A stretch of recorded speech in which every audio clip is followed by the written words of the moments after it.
Halo guys, welcome back again to my channel bersama saya Hansen di sini dan seperti biasanya setiap harinya saya akan buatkan video seputar cryptocurrency. Apa kabar kalian hari ini semuanya? Semoga dalam keadaan yang baik-baik saja. Teman-teman, baru saja kemarin kita membahas soal ada potensi Bitcoin telah menemukan local bottom dan kita berpotensi membentuk falling wedge. Hari ini kita telah melihat Bitcoin kembali rebound dengan sangat signifikan, bahkan sempat menyentuh ke kurang lebih 67.000 dolar.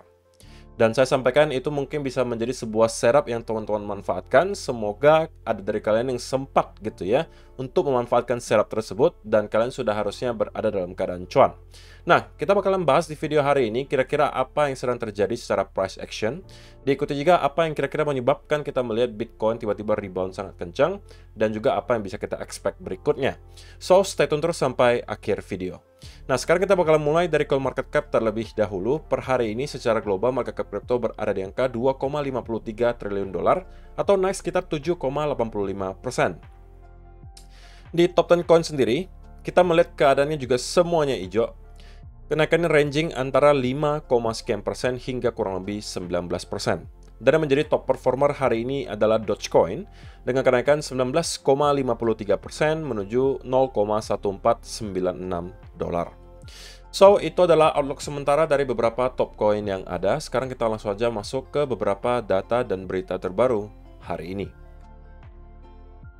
Nah, teman-teman, kalau kalian yang tidak tahu, tadi dini hari kita telah melewati salah satu event terpenting mungkin untuk bulan ini bahkan, yaitu adalah FOMC, Fed Interest Rate Decision, dan juga Fed Press Conference. Ini udah saya remind juga di video kemarin yang saya sampaikan bahwa ini berpotensi membawa volatilitas.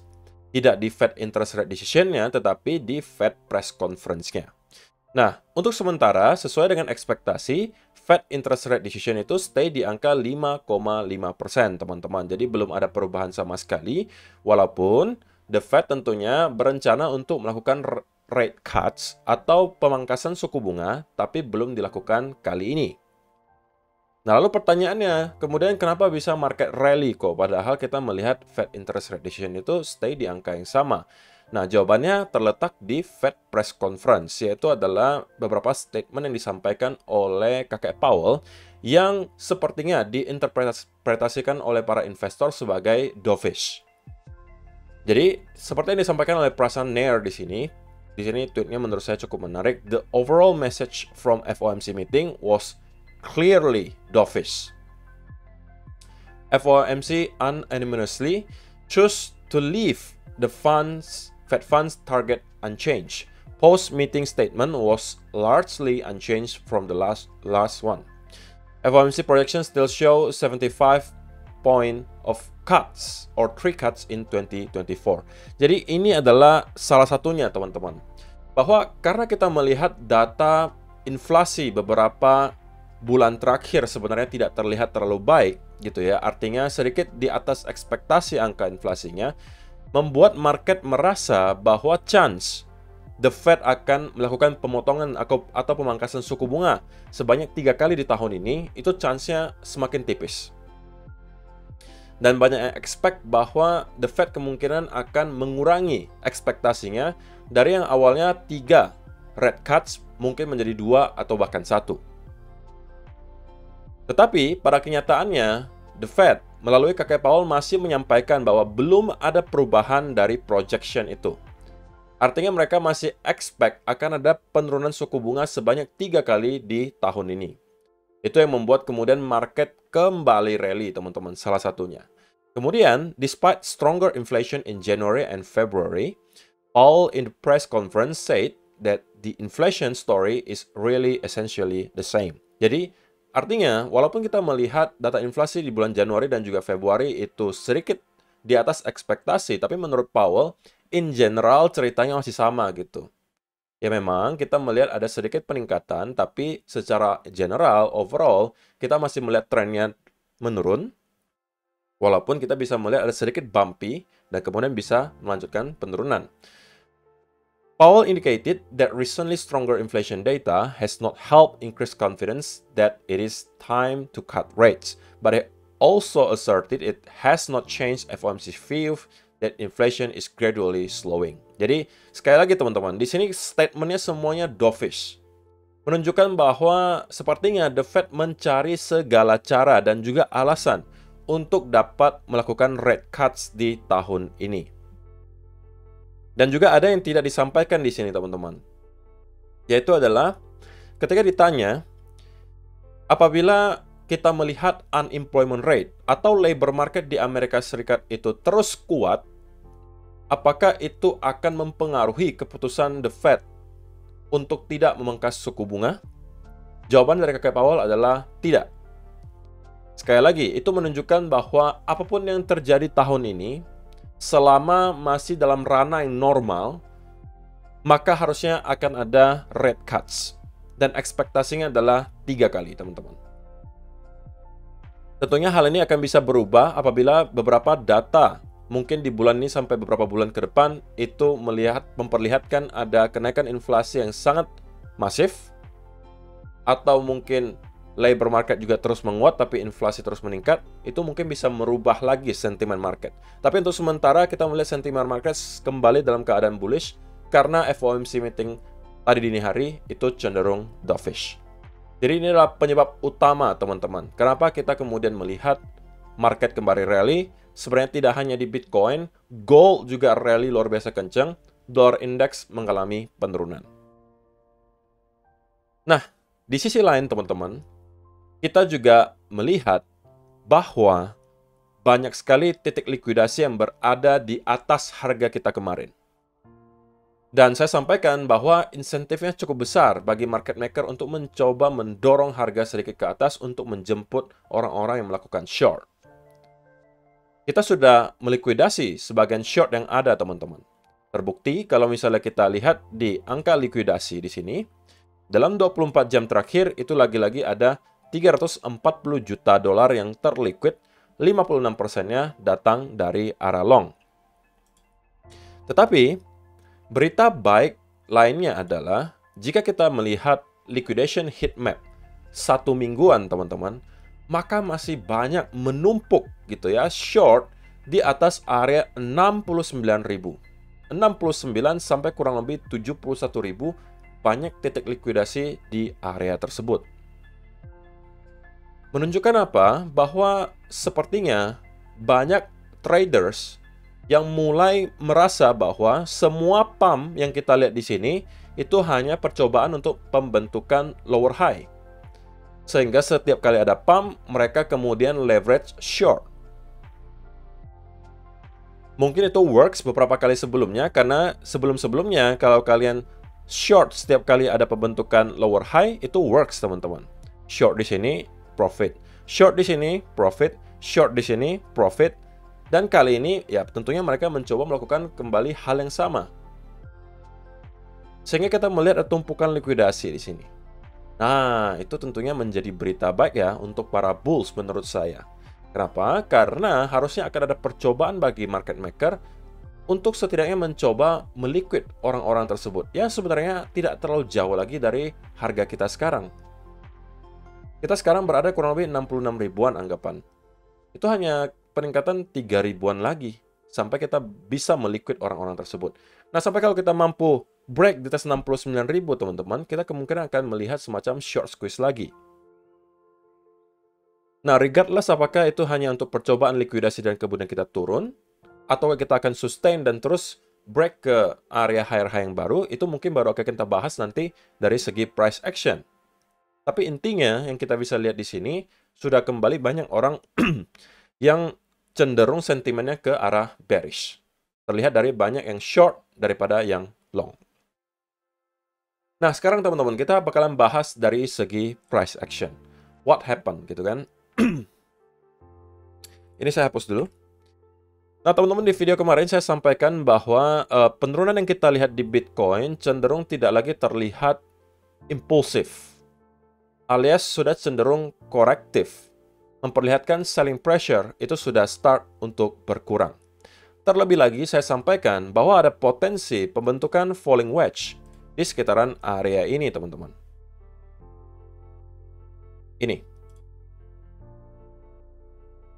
Kalau teman-teman yang menonton video kemarin, saya sampaikan bahwa segala reversal pattern yang kita lihat dari sekitaran area ini bisa dijadikan sebagai sebuah peluang setup untuk short term long. Saya sebenarnya nggak expect bahwa rally-nya akan langsung sekencang ini, teman-teman. Tapi kalau kalian yang berhasil masuk, harusnya kalian sudah berada dalam keadaan cuan yang tebal. Karena ada falling wedge, di sini kita tervalidasi, dan ini adalah menjadi setup untuk kalian.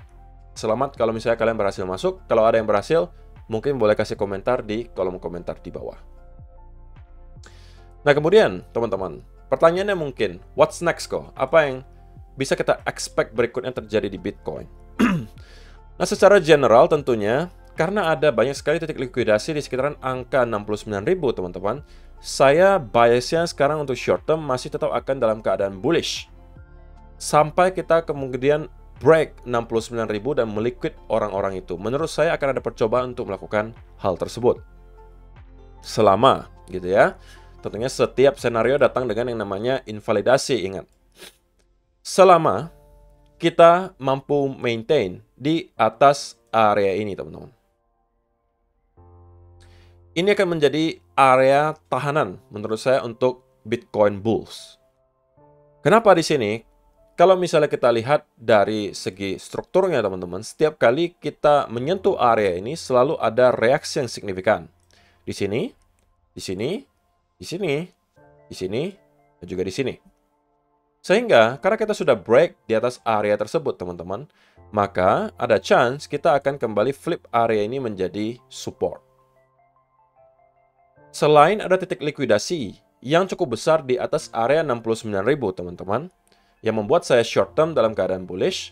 Alasan kedua kenapa saya short term bullish adalah karena, teman-teman, kita juga udah berhasil untuk break dari structure yang bearish menurut saya. Ini adalah top. Kita membentuk lower high, lower low, lower high, lower low, lower high, lower low, lower high, lower low. Dan guess what? Apa yang kita lakukan sekarang?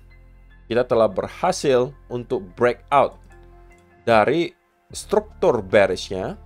Lower high terakhir telah kita jebol, dan kita sekarang berada di atas area yang sebelumnya merupakan major resistance. Jadi itu adalah beberapa alasan yang membuat saya short term itu cenderung bullish untuk Bitcoin. Dan saya expect setidak-tidaknya Bitcoin akan breakout atau setidak-tidaknya retest ke area $69.000. Nah, dari sana, teman-teman, akan terjadi menurut saya pertarungan yang sangat-sangat sengit. Gitu ya, pertarungan yang sangat-sangat sengit dari bulls dan juga bears. Kenapa?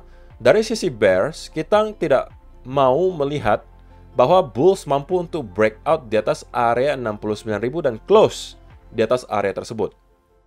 Kenapa?